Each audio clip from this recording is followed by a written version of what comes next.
সুন্দৰ ভিডিঅ' ৰৈছে ল'ৰাজনে মোক মেছেজ কৰি ক'লে যে আমাৰ বহুত ধনী ঘৰৰ আমি আমাৰ একোতে প্ৰব্লেম নাই লাগ বুলি ক'লে দেউতাই দেই এইটো যে দেউতা আজি অমুক নাই তেমুক নাই সেনেকৈ দেই কিন্তু আমাৰ এটা ঘৰত সমস্যা হৈছে যে আমি ধনীও যদিও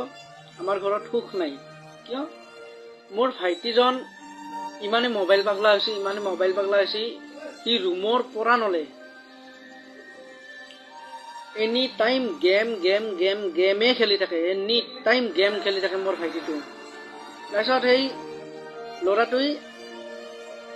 ক'লে আৰু যে মই কি কৰোঁ মোৰ মা দেউতা ভাগৰি গ'ল ইমান টকা পইচা থকাৰ পাছতো আমাৰ ঘৰত সুখ নাই শান্তি নাই এই মোবাইলে আমাৰ ভাইটিটোক ধ্বংস কৰি পেলালাক চুলি তুলি একেবাৰে একদম হবকাত দাড়ি চাৰি গাজি একেলগে আহি গৈছে কিন্তু সুখ নাই এটা একচুৱেলি কথাটো কি তোমালোকে যদি সৰুৰ পৰা তেওঁক মোবাইলটো নিদিলা হয় তেওঁ ইমান হেৰি নহলা হয় এতিয়াও সময় আছে তোমালোকৰ যে তাৰ পৰা মোবাইলটো কাঢ়ি আনা এতিয়া সেই ল'ৰাটো ঠিক ভাল হ'ব বা তুমি বেলেগত পঠাই দিয়া লসংগ পঠাই দিয়া তেতিয়া ল'ৰাটো ভাল হ'ব